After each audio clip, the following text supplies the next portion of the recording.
उत्तर प्रदेश के मुरादाबाद ज़िला वहाँ का एक कस्बा बिलारी पड़ता है। वहाँ का रात के 11 बज गया रहता है। गांव के सभी लोग खाना पीना खाकर सो गए रहते हैं। उसी बीच एक घर में एक माँ अपने बेटे की इंतजार में अभी तक भूखी रहती है, क्योंकि उसका बेटा शाम को 7 बजे बाइक लेकर घर से निकला रहता है और घर से अपनी माँ से बोलकर यह गया रहता है कि माँ, मैं 2 घंटे बाद फिर वापस आ जाऊँगा, मैं एक दोस्त के पास जा रहा हूँ। और यहाँ अपने बेटे की ना आने पर माँ को कुछ अनहोनी का शंका जताती है।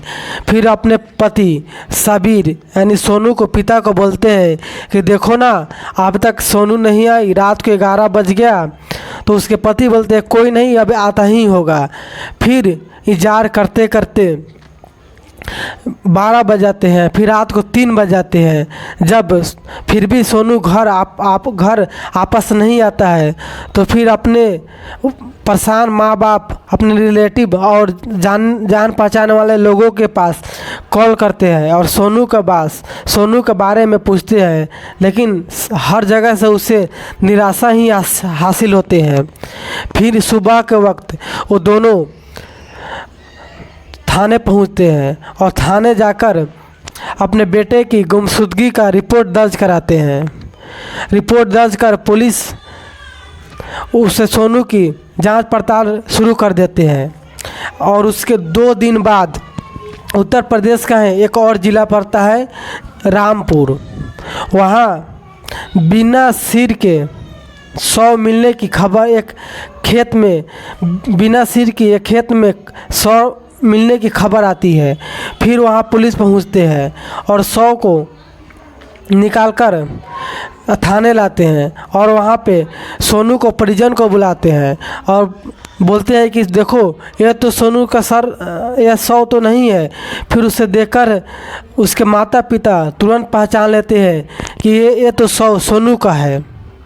फिर ये देखकर ही दोनों काफ़ी भावुक हो जाते हैं और रोने लगते हैं कि किसने हाथ मेरे बेटे की इस तरह बेशर्मी से जान ले ली। सर को काट कर अलग और तो बॉडी का और नीचे पार्ट है, ये दोनों अलग। फिर वो सोनू का साथ में फ़ोन मिलता है जो स्विच ऑफ रहता है और फ़ोन का कॉल डिटेल निकाला जाता है और CDR निकालने के बाद पुलिस को एक नंबर का पता चलता है। उस नंबर का कॉल किया जाता है जो सोनू की गर्लफ्रेंड मेहनाज की होती है और मेहनाज की गिरफ्तारी कर ली जाती है। मेहनाज तो शुरू में ये साफ इनकार कर देता है कि मैं सोनू को जानता तक भी नहीं हूँ, मुझे क्या पता ये कौन है। फिर जब पुलिस सख्ती के साथ मेहनाज को दबाव डालकर पूछते हैं तो उन्होंने जो घटना बताई, जो उन्होंने बात बताई, जो सुनकर इंसानियत को शर्मसार करने वाली घटना है, जो सुनकर आप दंग रह जाओगे। वो मेहनाज बतलाती है कि सोनू के साथ मेरे 2 साल से लव इन रिलेशन था। मेहनाज जो IIT की छात्रा रहती है और सोनू से उसका प्रेम हो जाता है। प्रेम काफ़ी अच्छा चल रहा होता है। फिर किसी बात पर दोनों की लड़ाई हो जाती है और मेहनाज सोनू से बिल्कुल दूर होना चाहती है। पर इसी दौरान सोनू कुछ वीडियो और फोटोग्राफ मेहनाज को बतलाते हैं और बोलते हैं कि अगर तुम मेरे साथ रिलेशन नहीं बनाओगे, नहीं मिलोगी, तो ये वीडियो सोशल मीडिया पे वायरल कर लूँगा। फिर वो मेहनाज को सोनू ब्लैकमेलिंग करने लगते हैं और इस बात की खबर मेहनाज अपने भाई सदाम को बतलाती है। तो सदाम उसे बदला लेने की साजिश रचते हैं और सदाम अपने दोस्त रिजवान के साथ उसकी हत्या करने का साजिश बनाते हैं। और सफेली रोड होता है, वहाँ पे गन्ने का खेत होता है और वो लड़की मेहनाज अपने प्रेमी सोनू को वहाँ मिलने के लिए बुलाती है।